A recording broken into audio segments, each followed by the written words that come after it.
Hey, good morning, students. It's me, Priyanka Tyagi, your economics teacher. Welcome back to you all in Priyanka Tyagi's tutorial.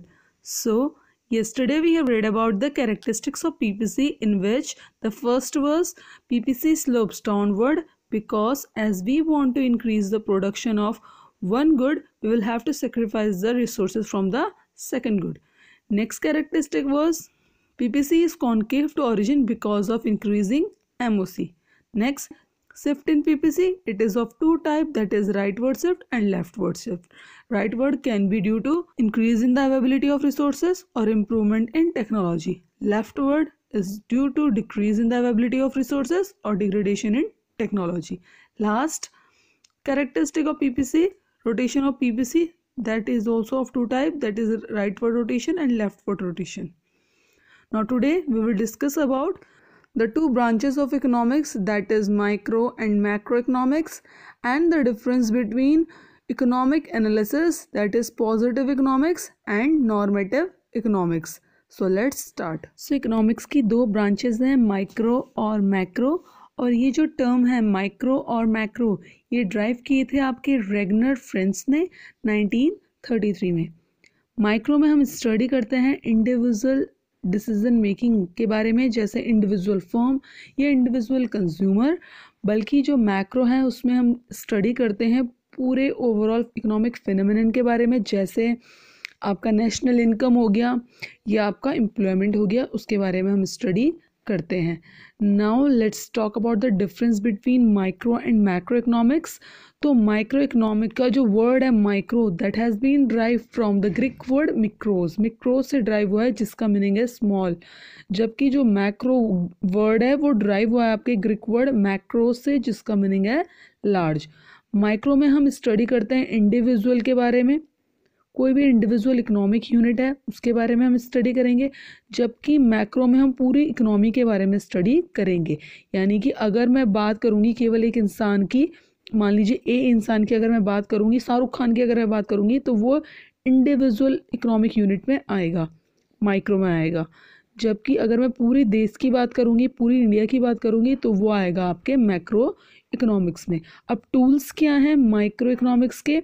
तो micro economics के tool है demand and supply. Demand और supply का इसमें as a tool use करते हैं, जबकि जो मैक्रो इकोनॉमिक्स के टूल हैं वो हैं एग्रीगेट डिमांड और एग्रीगेट सप्लाई. नेक्स्ट आपका है डिफरेंस. ऑब्जेक्टिव क्या है माइक्रो इकोनॉमिक्स का? तो objective is to determine the price of a commodity.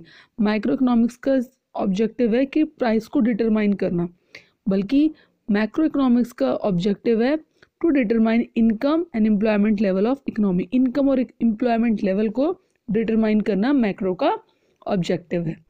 और जो प्राइस डिटरमाइन किया जाएगा वो किया जाएगा आपके माइक्रो इकोनॉमिक्स के टूल्स यानी कि डिमांड और सप्लाई की मदद से, और जो इनकम और एम्प्लॉयमेंट डिसाइड होगा वो होगा मैक्रो इकोनॉमिक्स के टूल यानी कि aggregate demand and aggregate supply की मदद से. माइक्रो को हम प्राइस थ्योरी भी बोलते हैं और मैक्रो को हम इनकम एंड एम्प्लॉयमेंट थ्योरी भी कहते हैं. एग्जाम्पल है माइक्रो इकोनॉमिक्स के इंडिविजुअल की इनकम और इंडिविजुअल का आउटपुट, और मैक्रो की national income and national output. तो ये कुछ डिफरेंस थे आपके माइक्रो और मैक्रो में. सो जैसे कि हमने इकोनॉमिक्स की डेफिनेशन में डिस्कस किया था कि इकोनॉमिक्स में हम स्टडी करते हैं ह्यूमन बिहेवियर के बारे में. अभी जो हम स्टडी कर रहे हैं ह्यूमन बिहेवियर की, एनालाइज कर रहे हैं ह्यूमन बिहेवियर को, तो ये हम दो तरीके से कर सकते हैं. पहला है पॉजिटिव एनालिसिस, जिसमें हम जो सिचुएशन जैसी होती है उसको वैसी देखते हैं, और दूसरा है नॉर्मेटिव एनालिसिस, जिसमें जैसी होनी चाहिए सिचुएशन वैसे हम उसको स्टडी करते हैं. तो चलिए इसको हम बेटर वे में समझेंगे इसके डिफरेंसेस से. तो लेट्स स्टार्ट द डिफरेंसेस. तो पहले देखेंगे पॉजिटिव इकोनॉमिक्स के बारे में या पॉजिटिव एनालिसिस के बारे में. तो these statement deals with things as they are. तो पॉजिटिव इकोनॉमिक्स वो स्टेटमेंट होती है जिसमें हम जो जैसी कंडीशन होती है वैसे उसको स्टडी करते हैं. पर नॉर्मेटिव वो स्टेटमेंट है जो हमें बताती है कि व्हाट ऑट टू बी, क्या होनी चाहिए, वो सिचुएशन को हमें बताती है नॉर्मेटिव एनालिसिस. दूसरा है this statement do not pass any value judgement. अब जैसे कि हम इसमें जैसी जो सिचुएशन है वैसी हम उसको स्टडी कर रहे हैं, तो इसमें हम किसी भी तरह का वैल्यू जजमेंट हम नहीं कर सकते. ये किसी भी तरह का जजमेंट पास नहीं करती, किसी भी तरह का डिसीजन को पास नहीं करती, ये केवल हमें एक्चुअल सिचुएशन को बताती है। जबकि नॉर्मेटिव इकोनॉमिक्स या नॉर्मेटिव एनालिसिस हमें वैल्यू जजमेंट प्रोवाइड करती है और सजेशन प्रोवाइड करती है एक तरीके से। दूसरा है दीज स्टेटमेंट आर वेरीफाइबल। जो पॉजिटिव इकोनॉमिक्स की स्टेटमेंट्स हैं ये वेरीफाई हम इसको कर सकते हैं क्योंकि एक्चुअल सिचुएशन दिखा रही है, तो हम इससे पता लगा सकते हैं सच का। पर जो ये नॉर्मेटिव इकोनॉमिक्स है इससे हम सच का पता नहीं लगा सकते, ये वेरीफाइबल नहीं होती है क्योंकि आइडियल सिचुएशन दिखा रही है जो कि एग्जिस्ट कर भी सकती है और नहीं भी कर सकती है। एग्जाम्पल देखेंगे कि there is poverty in India, गरीबी है, तो वेरीफाइबल है कि हाँ भाई गरीबी है। इधर उधर घूम के जाएंगे देखेंगे इंडिया में तो पता चल जाएगा कि हाँ गरीबी है।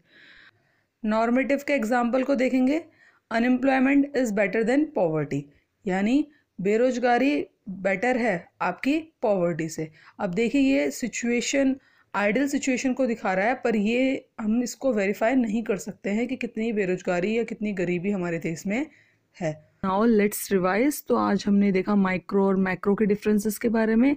माइक्रो में हम स्टडी करते हैं इंडिविजुअल यूनिट के बारे में, मैक्रो में हम एग्रीगेट्स की स्टडी करते हैं। और दूसरा हमने देखा पॉजिटिव और नॉर्मेटिव। तो पॉजिटिव यानी कि जैसी सिचुएशन होती है वैसा उसको स्टडी करते हैं, और नॉर्मेटिव यानी कि जैसी सिचुएशन होनी चाहिए वैसा हम इसमें स्टडी करते हैं। So that was all for today. Thank you. Please do like, share and subscribe to my channel.